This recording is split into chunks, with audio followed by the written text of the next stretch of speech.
means dwelling place of God.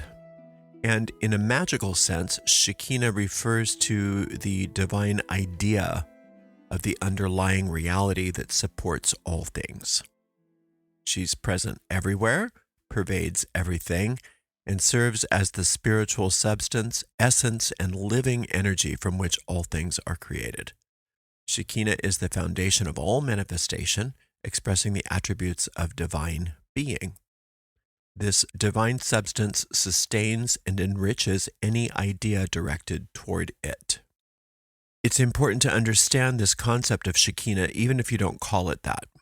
Many people refer to it as Holy Spirit or the goddess, depending on their religious persuasions.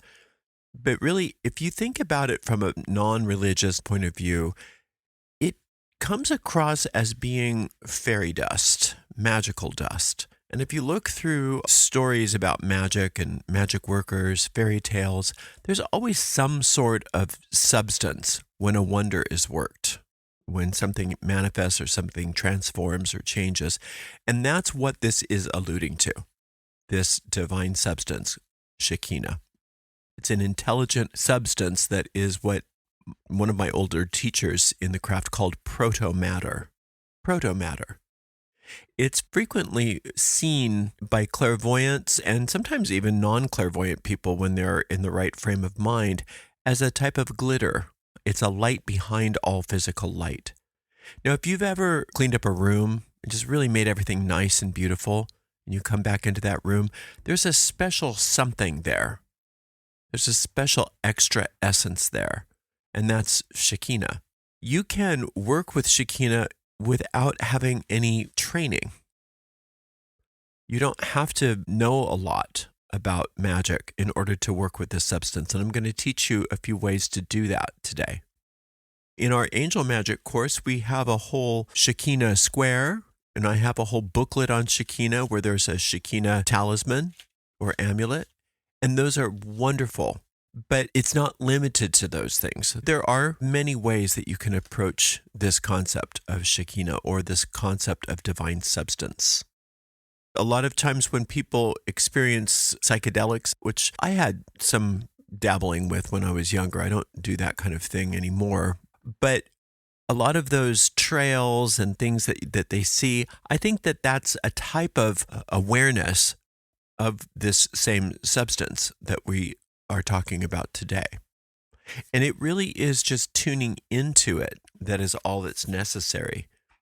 You don't have to have any specialized knowledge in order to come into contact with it, nor do you have to be any kind of religion or have any kind of special label for yourself. In other words, you don't have to call yourself a witch or a Christian or a Jew or a pagan. You don't have to call yourself anything in order to have access to it. In fact, you could even be an atheist and find this power and work with it. It's traditionally feminine in pronoun, but we don't want to anthropomorphize it either, because that really limits it. It really takes it down a notch from what it is, because this is the bottom line essence out of which all creation stems. It's the same essence out of which you are created. If you take the creation myth in Genesis as a symbol for this, when it was stated that you were created in God's image and likeness, you were created with this same fairy dust. You were created out of the same fairy dust. Therefore, when it says the image and likeness, the image means the imagination, and the likeness meaning that you are like the Creator. In other words, you can use it too. Since the infinite made you out of dust in that story, it wasn't talking about the dust of the earth. It was talking about this Shekinah, this glitter, this fairy dust, this proto-matter. And since the infinite created you out of this, you can create everything you want out of this too. It's the way it's supposed to be. The infinite wants you to do this, wants you to utilize this. And so anytime you have a piece of magic that works, it's because you have worked with Shekinah or with this substance. And this divine substance is, as I have stated, pervasive everywhere. And it can be used for anything. When Jesus said that the only unforgivable sin was a sin against the Holy Spirit, it's talking about if you use this substance to create something you don't want, there's nothing that can be done about it. It's going to manifest. And the only way to undo it is to undo your thought patterns and redo it in a new way. Unforgivable doesn't mean that it's unforgivable for eternity. It means if you create using this substance, you're going to get what you get out of it, and nobody can stop you. Nothing can stop that any more than you can stop your body from falling if you jump off of a building. Nobody can stop that. It's just going to happen. It's the law that if you impress this substance with a thought, that thought will manifest into reality, because that's the nature of this substance, is to manifest. That works to our detriment when we have no discipline with our minds. But it works to our advantage when we understand this and we do have some discipline with our minds. What you can do is, first of all, recognize that it's there. You can call it anything you want. You can say Shekinah, you can say substance, you can say fairy dust, you can say goddess, you can say Holy Spirit. It doesn't matter. Whatever you want to call it, she's fine with it. So you call it whatever you like. But then connect with the idea behind it and recognize that this is divine substance that is there for your use. It's there for you to create what you want. Then those ideas of the puff of smoke, the magic dust, or the fairy dust start to make more sense to you, because the substance is being formed and shaped into the idea that you're impressing upon it. In the stories, it happens in a flash, but in reality, our manifestations come about in seemingly organic ways. Not that they can't come in a flash, but they usually don't come in a flash. They usually come through normal means. That's why a lot of people, when they perform a successful feat of magic and they're new at it, they are prone to undoing their own understanding of what happened by saying, oh, well, it would have just happened anyway. Look how normal that is. What's so magical about that? I got a job, big deal. Right? Not understanding that the reason they got that job was because of the work they did. That's not to say that we don't see all kinds of miraculous happenings and unusual manifestations as workers of magic, but the bulk of the manifestations seem to just come through normal means. But you don't want to discount and minimize the power of you working with this substance because of the manner in which it manifests. You don't want to fall in love with the spectacle of it, because then that's another ego trip. Only interested in the spectacle, not interested in what it's bringing you. We want to be more interested in the results of our magic than the way in which they manifest. Being open and receptive to it coming about in whatever way. Like I said, sometimes it is pretty impressive and unusual and miraculous, and sometimes not. No matter what kind of manifestation you're working, whether it be candle magic or affirmations or angel magic or anything, no matter what you're using as your tool for manifestation, you are working with Shekinah, because there's no way around it. Nothing can manifest without her. She is the substance that underlies all manifestation. And once you understand that, you understand that you have a lot of power, a lot of ability. And you don't have to do much other than recognize that it's already there. And it's just about you impressing what's already there with your intention. The first step, ground and center, get relaxed, feel some sense of peace. Feeling good is a smart way to start any kind of magical procedure.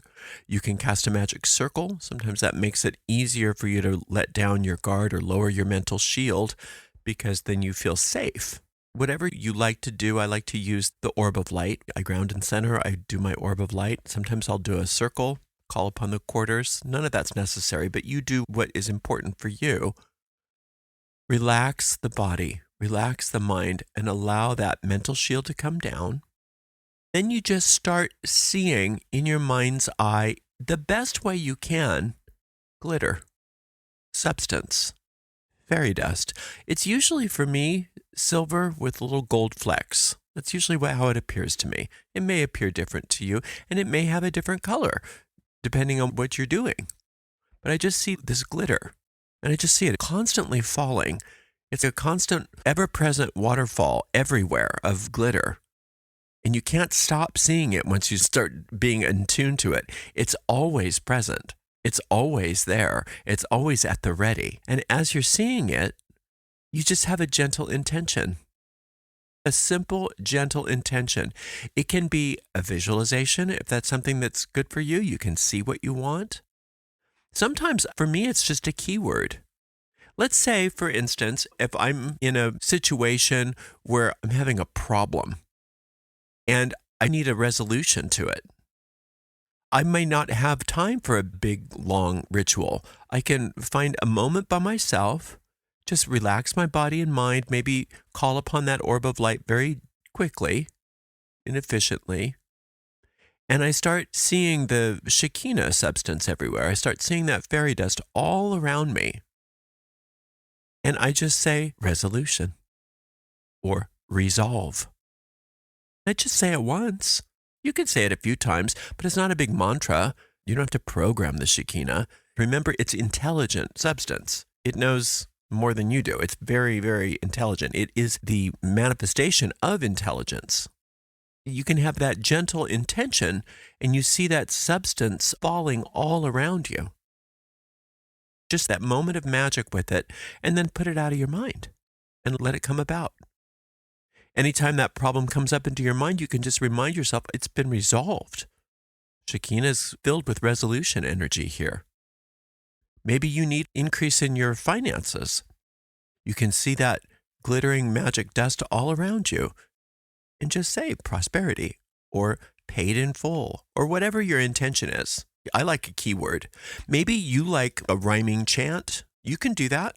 You can have a rhyming chant, an incantation, where you are aligning with the magic dust, with the Shekinah force, aligning it with your intention, and then that intention becomes realized through that Shekinah in its own way. Some people really like to visualize, and that's fine too. You don't have to get too specific, though. If you can visualize you being happy about the situation, or finding some sort of joy in the situation. Let's say, for instance, you had a lawsuit and you needed it taken care of, and you wanted to use a visualization.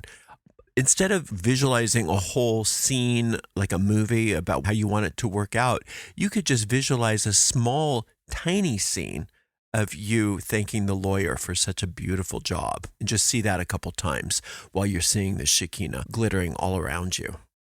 I like keywords. The older I get, the simpler I like it. I like resolve. I like resolution a lot. I use that a lot when I'm doing this kind of work, and just have it. Or if I'm trying to create something, a keyword in regards to creating it.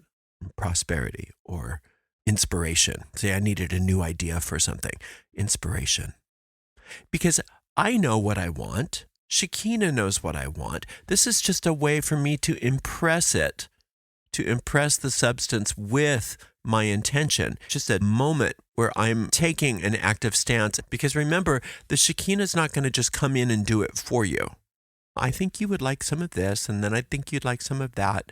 It's really up to us to resolve or create or manifest that which we would desire. We have to take the first step. And at the same time, you can also work with the Shekinah and the solar light at the same time. I could say divine will while I'm seeing the Shekinah.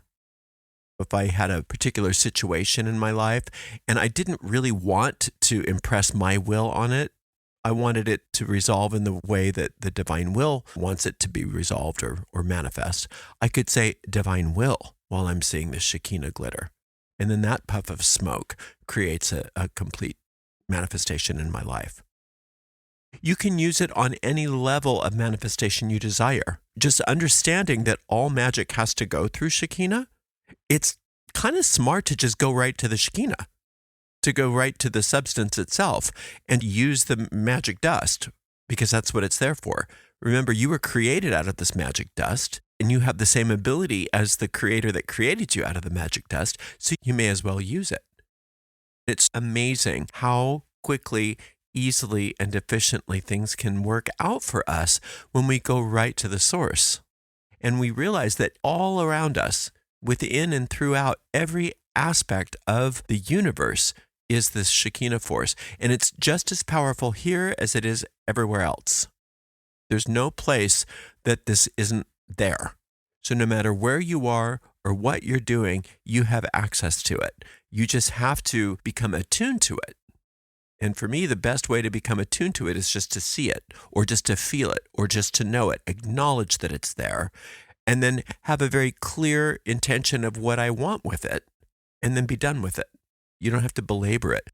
Sometimes it's nice to not have an intention and just to experience it, just to sit and meditate and feel the magic all around me and through me. Feel this glitter, feel this dust. Oh, look how magical everything is. Isn't this wonderful? Considering it, experiencing it, and knowing that it's there is time well spent. Just sit in the presence of all the divine glitter and feel myself growing more magical by just being aware of what's already there. And in fact, you're not really becoming more magical. You are discovering the magical essence of who you already are. You already have all that you need in order to become a magical adept. It's already within you. And the bigwigs of the occult communities all throughout time didn't want anybody to know how easy it is. Because if we knew how easy it was, then they wouldn't have a monopoly on whatever it was that they were selling. It's not just in modern times. It's been this way for a long time. Not all magi have been like this, but a lot of the magi have been like this. Shrouded in secrecy. It's really challenging. It's a hard road. And it's true, the learning of wisdom and the development and the discipline of all of our faculties. But when it comes to actually performing magic in order to solve a problem or to create a desire or to resolve something or to banish something, it's really simple. You relax, you acknowledge the substance, you acknowledge this fairy dust all around you and through you, you see it if you can, and you intend for what you want and you let it do its work for you. It's really that simple. Now, of course, the other side of that is then you need to keep your mind stayed on the positive. It's not really positive thinking, but sometimes there's a lag time between when you intend something and when it manifests. You don't want the absence of the manifestation then to pull you back into, oh, none of this works, because then you're impressing that on the substance without even recognizing it. You want to stop impressing on this Shekinah force, this magic dust, everything you don't want. And that's another reason why worry is such a bad idea. Because even though you're not intending these things to happen, if you do it enough, there's probably at least a few of your worries that are going to get impressed on the Shekinah. And that's what Jesus's words were trying to convey. If that's the true quote, I doubt it. He said it in a really stupid way, if you ask me, because all it's done is cause people problems. But when it said the only unforgivable sin is a sin against the Holy Spirit, all that means is be careful of what you're impressing on the Shekinah, because you're going to get it. It's going to happen one way or another if you don't have an equal and opposite or stronger thought to counteract it. That is part of the discipline of being a magician or a witch or a magus, is to not allow our thoughts to run amok, our egos to run amok with all the intrusive thoughts and all of the negative thinking and the worrying and all of that. We do have to get our minds in order, because what we are impressing on Shekinah will manifest on some level or another. But if we're intending directly for something and we are working directly with the Shekinah, it's the fastest way to get what we want and to get results. Obviously, we want to work within our sphere of influence. If you're well within your current magical sphere of influence and you have something that you desire, it's really just as simple as seeing that magic dust and intending it very gently onto that magic dust, seeing it form what you want, then moving off of it and forgetting about it and not thinking negatively in that situation anymore, just knowing that it's handled. And just get it out of your mind and move on to something else. There's not a lot of other technique that you need to worry about other than keeping your mind off of the worry. you already have access to all the magic, all the substance that you need. And it's right here, right now. And all you need to do is acknowledge it, see it, intend it, and forget it. And that's all there is to it. Thank you so much for spending some time with me today. I so appreciate you. Until next time, blessed be.